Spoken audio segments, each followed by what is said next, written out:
I'm sorry, I usually make these videos at night, and it is Saturday morning, and so I desperately need this to function. How's it going? Happy New Year! I realize I haven't seen you in about 7 or 8 months. That's my fault, I'm sorry. But today's the day, the video's finally out. It's the how do you upgrade to the 100mm wheels on your Meepo board from beginning to end, I guess. So today we're gonna go through buying them on the site, to putting them on your board, to actually calibrating the remote.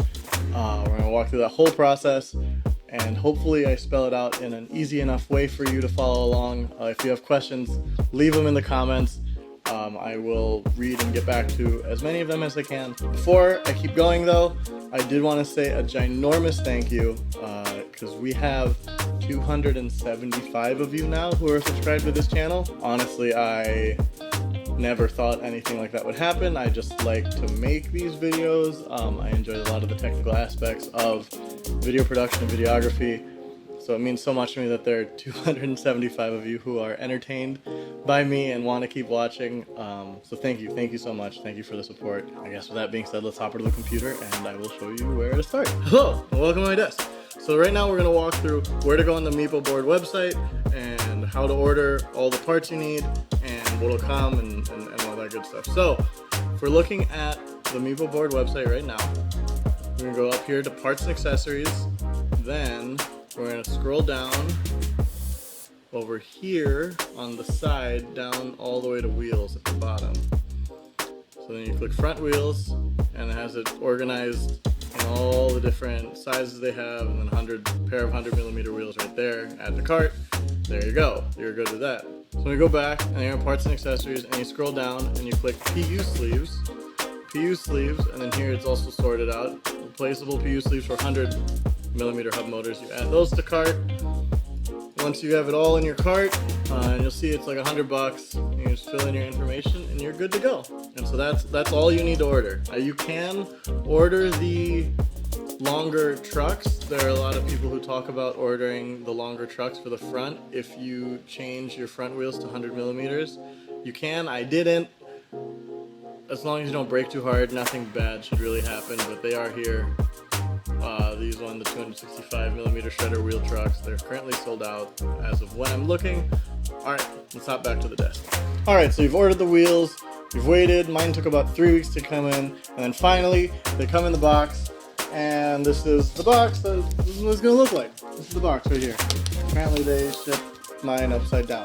But anyway, when you open it, it's going to come with your wheels, which I know these are 90mm. My hundreds are on the board, just forgive me. Okay, let's just pretend. It's going to come with your wheels, your hub motor covers, and then it's also going to come with 2 bags of hardware, all the screws as well as the Allen wrenches you'll need. Now, I just used the same screws that were on my board from the 90s. I'd probably suggest using the new ones. I just didn't bother looking in the box. I got too excited when my wheels came in. So just big heads up, these are here. Also, another big warning is this piece of paper that comes in the box when you order it. Now if we read this, caution, warning, be careful, fingers away because of the super strong magnetic power. Your hub motor core and the PU will stick together all of a sudden. Please keep your hands and fingers away from where the PU covers. English errors aside, it's very, very true. The hub motor cover and the hub motor are have a very, very strong magnetic bond. It's really hard to pull apart, and the second the magnets catch, or however you want to, the second you get the magnets close to each other, they slam shut, and you can really injure your hand, your finger. So just be very, very careful. So now we got all the stuff out of the box. Let's put the new wheels on our board. So you're gonna want your trusty skate tool, either the one that Meepo sent you, or I'm sure if you're an avid skater, you've got a ton of them.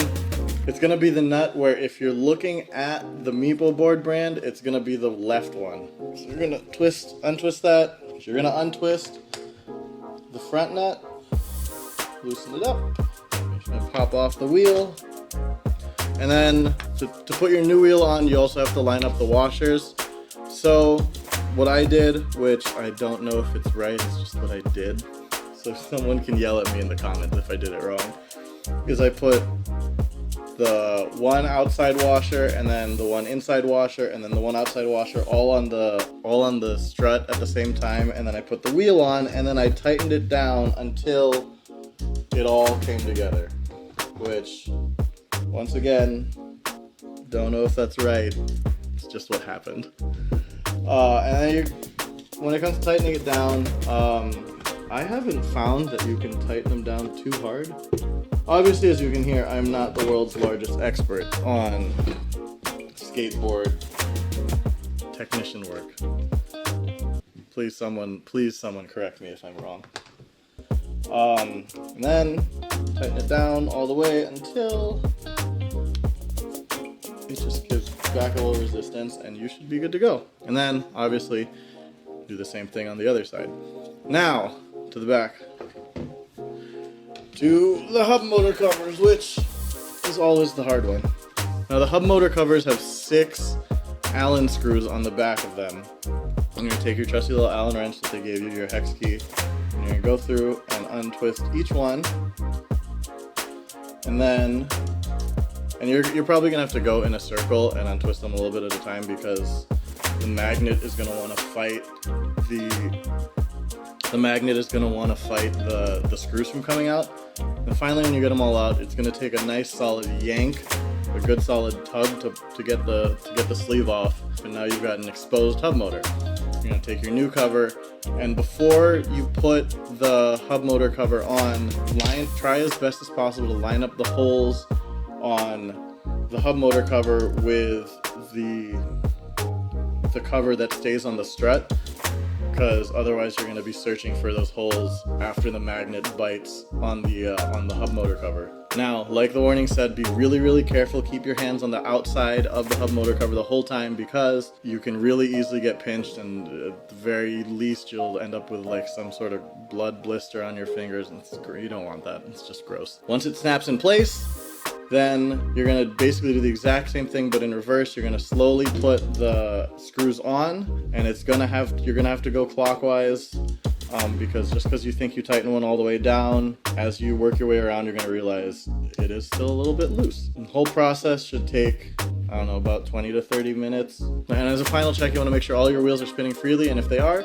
then you did it right, and you're good to go. Which I guess now means we just have to talk about calibrating the board, or calibrating the remote. Give me 1 second. I'm gonna put the board away, and we'll talk about calibrating the remote. Alright, so your wheels came in, you changed them, you're ready to ride, but now you know that your speed on the 90mm wheels is different from your speed on the 100mm wheels because physics. And we need to calibrate your remote so that the speed reflects properly. Now there's some confusion about this and exactly how it works. I have no idea exactly how it works, but I can tell you basically what we're going to be changing is the variable within the remote that goes into the calculation to display your wheel speed.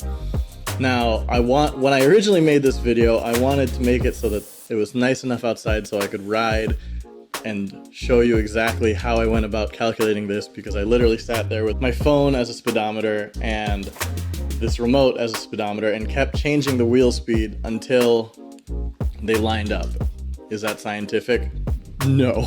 I feel like the only real true scientific way to do it is to ride next to a car, because that's a fairly dialed in speedometer. But it's winter now, it's too cold, I can't do it, so I'm just going to skip all that and tell you what the wheel speed is. So if you boot up your remote, but you're going to boot it up to the options menu, or the setup menu, so you hold down both power and reverse, you're going to hit reverse again, which is going to move you from the unit option to the wheel speed option. Now I don't remember what this is set at when it's at 90mm wheels, but I now have it set to wheel speed 65, which I understand this can like shoot all the way up to who knows what. All you're doing is changing the variable inside the remote that it uses as a calculation to show your wheel speed. So just because you're turning the wheel speed up doesn't mean you're actually making the board faster or anything. It's just changing the speed at which it's displaying you're going. I hope that makes sense. With your wheel speed now set to 65 on the board, you should be showing an accurate speed reading of how fast you're going. I've tested it a few times after, calibrating, and it seems to be holding fairly true. Hopefully that answers exactly what it's like to go from buying the wheels to putting them on to calibrating your board. I know that there's no riding content in this video, so I'm sorry. It's raining outside. It's literally raining. So I'm sorry. And also it's daytime. Like I said, I don't do this during daytime. This is just all sorts of weird. So I hope that was helpful. I'll try and put timestamps in the description so you can jump around if you're looking for specific portions, or rewatch sections of it over and over again as you're doing it. Hopefully this was informative and helpful. Not too late. I hope. Thank you again. Thank you so much for all the support. If there's any kind of content you want to see surrounding the board, or I guess accessories, or me riding, or anything like that, I guess, just leave it in the comments. Then I guarantee I will make the video. Clearly I made the video, it just takes a little bit of time. So thank you so much for watching this. Hopefully this helped, and I'll see you real soon.